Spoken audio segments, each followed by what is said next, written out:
आखिर दीदी, आप इस रिश्ते के लिए मान कैसे गईं? अपनी आंचल अभी कितनी छोटी है। अरे, मैं कहाँ मान गई रे। मान रही होती तो तेरे सामने बैठकर अपना दुख दर्द नहीं रो रही होती। कैसे कहूँ, मेरी बेटी की जिंदगी का सवाल है और वो है कि मान ही नहीं रहे हैं।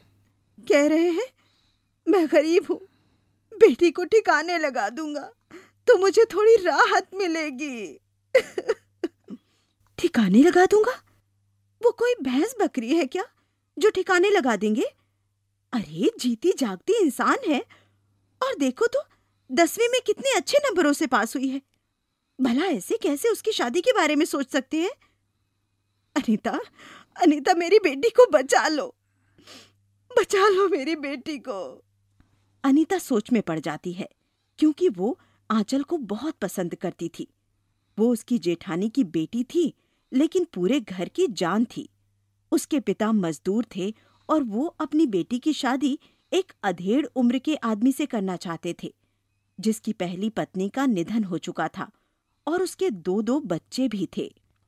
केवल बेटी की शादी में दहेज नहीं देना पड़ेगा और शादी का खर्चा वही आदमी उठाएगा, इसी बात पर अनीता के जेठ ने अपनी बेटी आंचल का रिश्ता उससे तय कर दिया, जिसके खिलाफ अनीता खड़ा होना चाहती थी, लेकिन उसे कोई रास्ता दिखाई नहीं दे रहा था।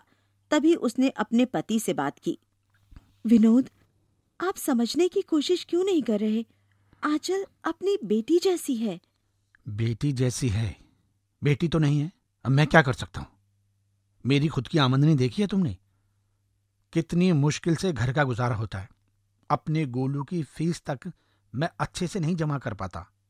आंचल की जिम्मेदारी कैसे उठा सकता हूं? इसका मतलब ये हुआ कि आप आंख बंद कर बैठ जाएंगे? उफ, भगवान किसी को इतना मजबूर भी ना बनाए कि वो किसी की मदद ही ना कर पाए। लेकिन मैं हार नहीं मानूंगी। मैं आंचल की जिंदगी इस तरह बर्बाद नहीं होने दूंगी। अच्छा, क्या कर लोगी तुम? हाँ, कोर्ट कचहरी जाओगी? अरे वहां पर भी पैसे लगते हैं। हम कुछ नहीं कर सकते अनीता, ये बात समझ लो। अनीता गुस्से में पैर पटकते हुए वहां से चली जाती है। वो आंचल के लिए बड़ी चिंता में आ जाती है। हर तरीके से सोचने के बाद आखिर में वो अपनी बहन सुनीता को फोन लगा देती है। अरे, आज बड़े दिनों बाद फोन किया। सब ठीक है? तू ठीक है? हाँ बहन, मैं ठीक हूँ, लेकिन मेरे यहाँ कुछ भी ठीक नहीं है। क्या हुआ, जरा खुलकर बता। मेरी जेठानी है ना, उसकी बेटी आंचल की शादी उसके पिता ने एक अधेड़ उम्र के आदमी से तय कर दी है, जिसके खुद के 2 बच्चे हैं और आंचल की उम्र के ही हैं। सुनीता, मुझे कुछ समझ में नहीं आ रहा। मैं क्या करूं? विनोद ने भी हाथ खड़े कर दिए हैं। कह रहे हैं कि हमारा खुद का गुजारा नहीं हो रहा है, हम आंचल के लिए क्या करें? अरे आंचल, वो तो अभी बहुत छोटी है। उसके पिता उसके साथ ऐसा कैसे कर सकते हैं? हाँ, तू परेशान मत हो, मैं कुछ सोचती हूँ, फिर तुझे बताती हूँ। ठीक है अनीता? जल्दी ही कुछ कर सुनीता, उसकी शादी के बस 10 ही दिन बचे हैं। दोनों बहनें फोन रख देती हैं। सुनीता सोचने लगती है कि आखिर वो ऐसा क्या करे कि आंचल की जिंदगी बच जाए। कोर्ट कचहरी के चक्कर में वो भी नहीं पड़ना चाहती थी, क्योंकि वो जानती थी कि ये बहुत लंबा खिंच जाएगा और इस तरह लड़की के ऊपर ही लोग बात बनाएंगे। कोई उसके पिता के लिए कुछ नहीं बोलेगा। सुनीता के पति एक बड़े बिजनेसमैन थे और उनका अच्छा खासा काम था। पैसे की कोई कमी नहीं थी, लेकिन वो किसी से ज्यादा वास्ता नहीं रखते थे। सुनीता अपनी बहन से कभी-कभी बात कर लिया करती थी, लेकिन अनीता की बात सुनने के बाद सुनीता सोचने लगती है कि उसे आंचल के लिए क्या करना चाहिए। रात को जब उसके पति सौरभ काम से वापस आते हैं, अगर आप गुस्सा ना हो तो मैं आपको एक बात बताना चाहती हूँ, जिसे सोच-सोच कर सुबह से मेरे सर में दर्द हो गया है। लगता है जरूर कोई सीरियस बात है, तभी तुमने खाने से पहले अपनी बात बताना जरूरी समझा। अरे हाँ, मैं तो भूल ही गई। चलिए, आप जल्दी से हाथ मुंह धो लीजिए और खाना खा लीजिए। फिर मैं आपको तसल्ली से अपनी बात बताती हूँ। सौरभ, सुनीता और उनके बच्चे बैठकर खाने लगते हैं। खाना खाने के बाद सुनीता सौरभ से कहती है, आज अनीता का फोन आया था। बड़ी परेशान थी। उसकी जेठानी के पति ने अपनी बेटी आंचल की शादी एक अधेड़ उम्र के आदमी से तय कर दी है, जिसकी पहले से ही आंचल जितने 2 बड़े बच्चे हैं। अरे तो इसमें अब हम क्या कर सकते हैं? ये उनका पारिवारिक मामला है। वो उसके पिता हैं, वो चाहें जो उसके बारे में डिसीजन ले सकते हैं। सौरभ, मुझे आपसे इस बात की उम्मीद नहीं थी। मैंने जब से अनीता से बात की है, तब से मैं यही सोच रही थी कि आप शायद इस बात का कोई हल निकालेंगे, लेकिन आपने तो बात ही खत्म कर दी। अरे क्या मैं उनसे जाकर लड़ाई करूं? अरे भाई, ये उनका पारिवारिक मामला है, हम लोग उसमें कुछ नहीं कर सकते। 4 लोगों में खड़े होकर अगर उन्होंने हमसे सवाल किया कि तुम कौन होते हो आंचल का भला बुरा सोचने वाले, तो हम क्या कहेंगे? ये दुनिया ऐसे ही चलती है सुनीता, तुम इन बातों पर ध्यान मत दो। नहीं सौरभ, नहीं। दुनिया ऐसे जरूर चलती है, लेकिन दुनिया को इस तरह चलने देने के लिए हम लोग ही जिम्मेदार हैं, क्योंकि हम लोग आवाज नहीं उठाते। अपनी आंखों के सामने गलत होता हुआ देखकर भी हम लोग चुप हो जाते हैं, क्योंकि वो हमारा मामला नहीं होता। चलो छोड़ो, हम इस बहस में पड़ते ही नहीं हैं। क्या तुमने कुछ सोचा है कि आंचल के लिए क्या करना चाहती हो? देखो सौरभ, बुरा नहीं मानना, हमारे 2 बच्चे हैं और वो दोनों बहुत अच्छे से पढ़ लिख भी रहे हैं। 2-4 सालों में उन लोगों की भी शादियां हो जाएंगी और वो लोग भी अपने परिवार के हो जाएंगे। क्या ऐसा नहीं हो सकता कि हम आंचल के पिता से बात करें और उसे आगे पढ़ने दें? हम उसके पढ़ने का सारा खर्चा उठा लेंगे। बहुत होशियार लड़की है, मैं जानती हूँ। 10th क्लास में उसकी 2nd पोजीशन है। और तुम्हें लगता है बस यही समस्या का हल है? मान लिया हमने उसे पढ़ा लिखा दिया, लेकिन उसके पिता फिर भी तो उसकी शादी करेंगे, तब हम क्या करेंगे? देखो, वक्त सदा एक जैसा नहीं रहता। जब वो पढ़ लिख जाएगी और अच्छी जगह नौकरी लग जाएगी, तब उसके पिता की सोच भी बदल जाएगी, और कुछ नहीं तो कम से कम आंचल अपनी जिंदगी तो बना ही लेगी। क्यों ना इस छोटी सी उम्र में किसी के घर जाकर उसके बच्चों को संभालने के बजाय वो अपनी पढ़ाई पूरी कर ले और अपने पैरों पर खड़ी हो जाए।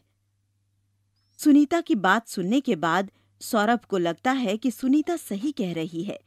ये एक बच्ची के भविष्य का सवाल है।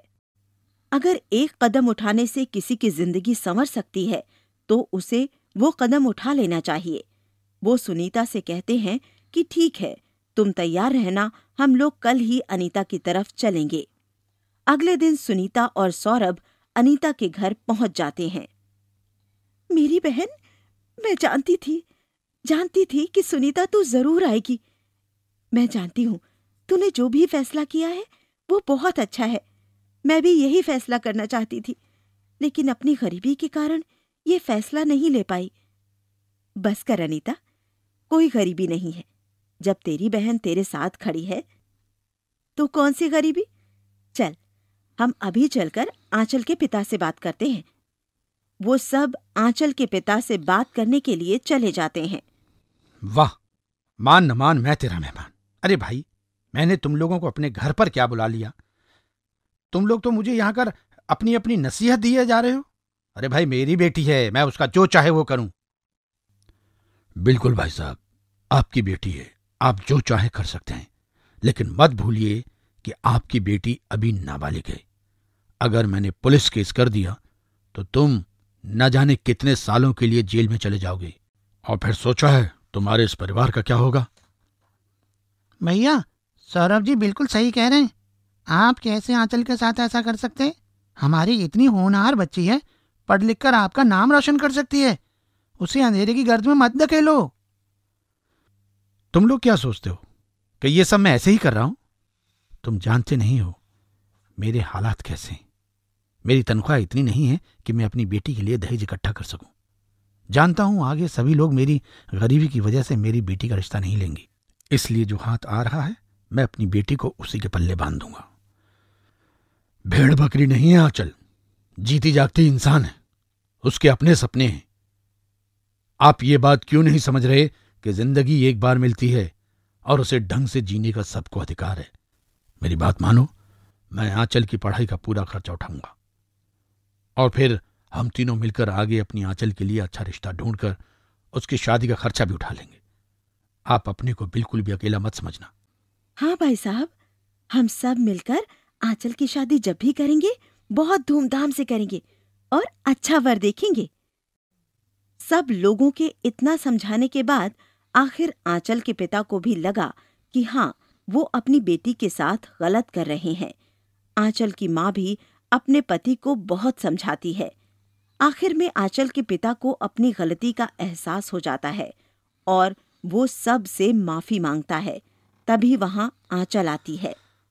बाबा, मैं आपसे वादा करती हूँ कि मैं अपनी पढ़ाई पर पूरा ध्यान दूंगी और आगे आपका सहारा बनूंगी। मैं जिंदगी भर भी आप लोगों का साथ नहीं छोड़ूंगी। एक बेटे के लिए उसका पिता ही उसका रोल मॉडल होता है। मुझे पता है आप अपनी बेटी के साथ कुछ भी गलत नहीं होने देंगे। तुम ठीक कह रही हो। मुझे माफ कर दे बेटी। मैं अपनी गरीबी के डर के मारे तेरे साथ नाइंसाफी करने लगा था, पर अब मुझे समझ में आ गया है कि मैं गलत था। सौरभ, विनोद, अनीता, सुनीता और आंचल की माँ ये सुनकर खुश हो जाते हैं।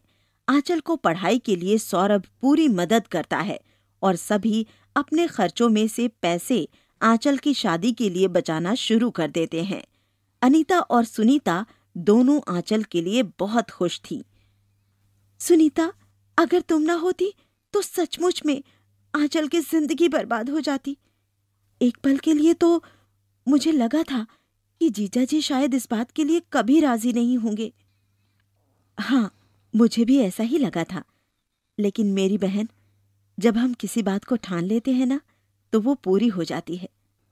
देखो, हम दोनों के एक कदम आगे बढ़ाने से आंचल की जिंदगी संवर गई। अब सब कुछ सही हो चुका था।